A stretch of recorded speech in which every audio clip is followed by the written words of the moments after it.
In the heart of Amuobia village lived a woman known as Nnenna. Everyone called her Nnenna the Ear, for nothing happened in the village without her knowing. If you heard a story in Amuobia, it was likely from Nnenna's mouth. Nnenna had big ears and sharp eyes. She knew when a goat got lost or when a palm tree was cut down. She even knew when someone's roof started leaking before they did. All day long, she would walk around the village, talking to people and listening to their stories. When she heard something new, she would run to tell the next person. The children in Amuobia loved to follow Nnenna around. They laughed at her funny stories and clapped when she added her own twists. But the adults were more careful. They knew that once Nnenna shared something, the whole village would hear it in no time. One sunny morning, Nnenna was sitting under the big iroko tree in the village square. She was waiting for the market women to come back from the river, so she could hear the latest news. Suddenly, she saw Chaik, the village chief's son, running towards her. He looked worried. "Nnenna, Nnenna," Chaik called as he stopped to catch his breath. "Have you heard? Something terrible has happened." Nnenna's eyes lit up. "What is it? Tell me quickly." Chaik lowered his voice and whispered, "The chief's goat is missing. Father is very upset." Nnenna's face brightened even more. This was the kind of news she loved. "I must tell Mama Yuju," she said, jumping up. She loves a good story. Without waiting for Chaik to say more, Nnenna dashed off, her wrapper flapping in the wind. She reached Mama Yuju's hut and shouted, "Mama Yuju! Mama Yuju, have you heard? The chief's goat is missing." Mama Yuju, who was pounding yam, stopped and wiped her hands on her wrapper. "A missing goat? How?" "I don't know the full story," Nnenna said, her voice dramatic. "But Chaik told me that the goat has disappeared, and the chief is very angry." By the time the sun began to set, half of Amuobia had heard about the missing goat, thanks to Nnenna. Some people even added their own twists to the story. One said they saw the goat wandering near the river, while another claimed the goat had been stolen by spirits. The next day, Nnenna went to the village square again. This time, she wanted to know if the goat had been found. She saw Chaik sitting with some elders, looking serious. "Chaik," Nnenna called, waving at him. "Any news about the goat?" Chaik sighed. "No, Nnenna. We still haven't found it." Nnenna frowned. This is strange. Maybe I should ask around. Someone must know something." And so, Nnenna spent the whole day going from house to house, asking everyone if they had seen the chief's goat. She even stopped by the blacksmith's workshop, where the men were busy working. "Have any of you seen the goat?" she asked, leaning against the door. The blacksmith shook his head. "No, Nnenna. We've been here all day. No goats have passed by." Nnenna sighed but didn't give up. She continued her search, determined to find out what happened. After all, she was the village's best gossiper, and nothing could stay hidden from her for long. As the days passed, the story of the missing goat spread even further. People began to suspect each other. Some thought the goat had been stolen by another villager. Others believed that a neighboring village might have taken it. One evening, Nnenna sat by the fire in front of her hut, thinking. She couldn't help but wonder if she had made things worse by spreading the news so quickly. But she shook her head. "No," she thought. "I'm just doing what I do best." The next morning, Nnenna woke up early and went to the river to fetch water. On her way, she saw something strange. There, by the side of the road, was the chief's goat. It was tied to a tree, chewing on some grass. Nnenna gasped. "The goat!" she whispered to herself. Without wasting a second, Nnenna ran back to the village. "I found it! I found the goat!" she shouted as she ran past the houses. People came out of their huts, curious to see what was happening. By the time Nnenna reached the chief's house, a small crowd had gathered behind her. "The goat is by the road near the river," Nnenna announced, her chest puffed out proudly. The chief came out of his house, looking surprised. "Are you sure, Nnenna?" "Yes, I saw it with my own eyes," she replied. The chief quickly sent some young men to retrieve the goat. When they brought it back, everyone cheered. The chief thanked Nnenna and gave her a small bag of cowries as a reward. From that day, Nnenna became even more famous in the village. Some called her the woman with ears everywhere, while others joked that she had a special way of finding out secrets. But Nnenna didn't mind. She loved being the center of attention, and as long as there were stories to tell, she would always be the town's favorite gossiper. The whole village of Amuobia couldn't stop talking about how Nnenna had found the chief's missing goat. Even the children sang songs about her as they played in the village square. Wherever she went, people whispered behind her back. Some thanked her for her sharp eyes and quick feet, while others worried about how much Nnenna knew about everyone's lives. But Nnenna didn't mind the whispers. She loved the attention and the stories that followed her everywhere. She felt important. In her mind, Amuobia would be a quiet, boring place without her. After all, who would spread the news if she didn't? A few weeks later, something strange happened again. This time, it wasn't a missing goat, but something much bigger. One night, the whole village woke up to the sound of loud wailing. It was coming from Kem, the village weaver's house. His wife, Ifeoma, was crying uncontrollably. People ran out of their huts, worried about what could have happened.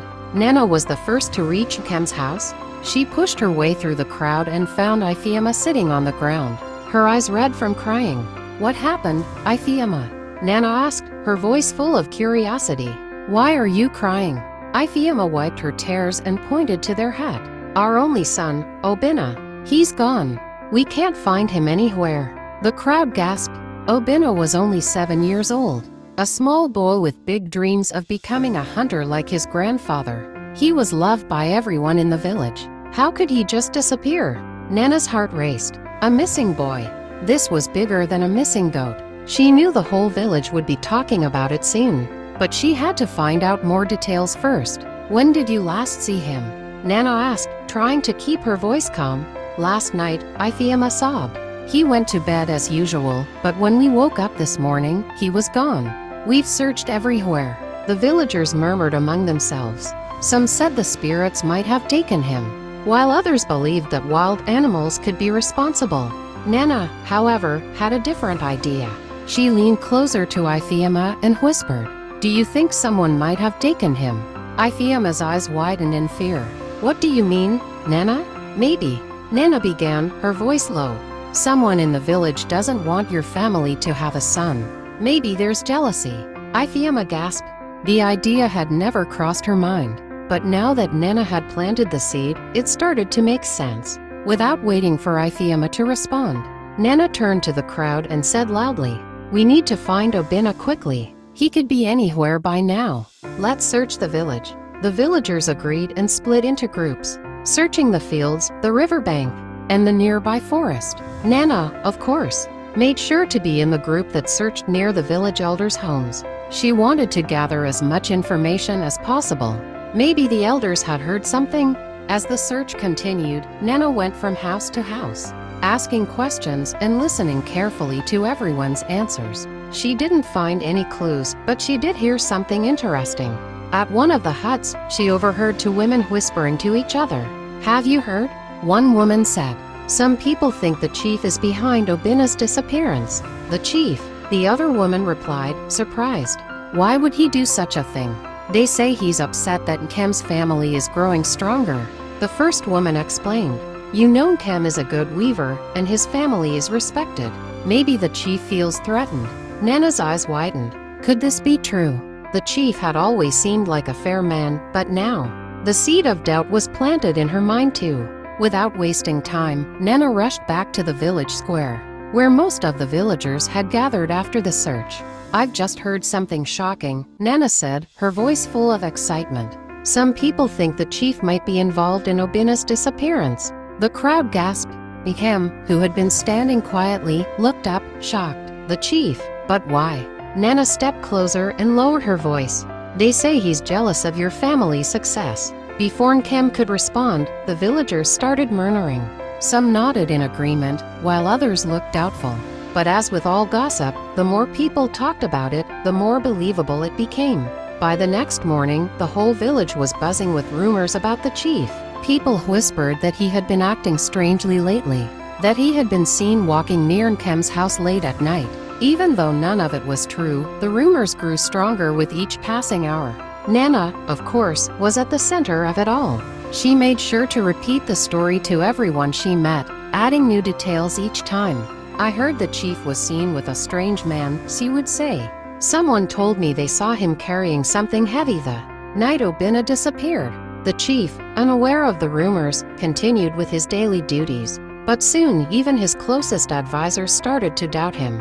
The village elders called a meeting to discuss the situation. At the meeting, the chief stood before the elders, looking confused. "I don't understand," he said. "Why would anyone think I had something to do with Obina's disappearance? I love that boy like my own son." But the damage had already been done. The elders looked at him with suspicion, and some of the villagers refused to meet his eyes. Nnenna's gossip had spread like wildfire, and now, even the chief's closest friends were questioning his innocence. As the days went by, the search for Obina continued, but with little success.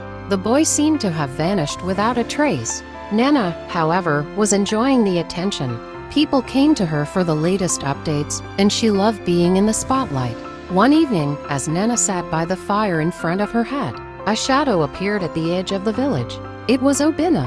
He was dirty and tired, but he was alive. The villagers rushed to him, asking where he had been. Obina explained that he had wandered into the forest to follow a bird, and had gotten lost. He had survived by eating fruits and drinking from a stream until he found his way back. The village erupted in joy. Kem and Ifeoma cried tears of relief, hugging their son tightly. But then, everyone turned to Nnenna. The gossip she had spread about the chief now seemed foolish and hurtful.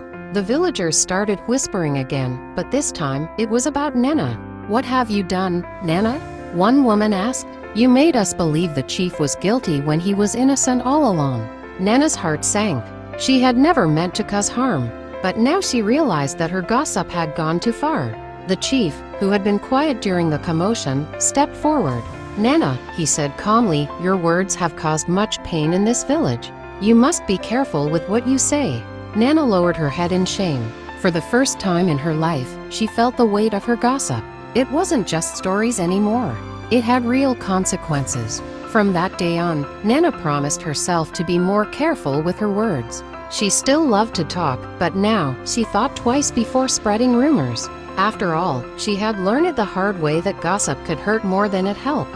Thank you for watching this amazing story. Kindly subscribe to this channel, and let's know your take about the story in the comments section. Love you all. Bye.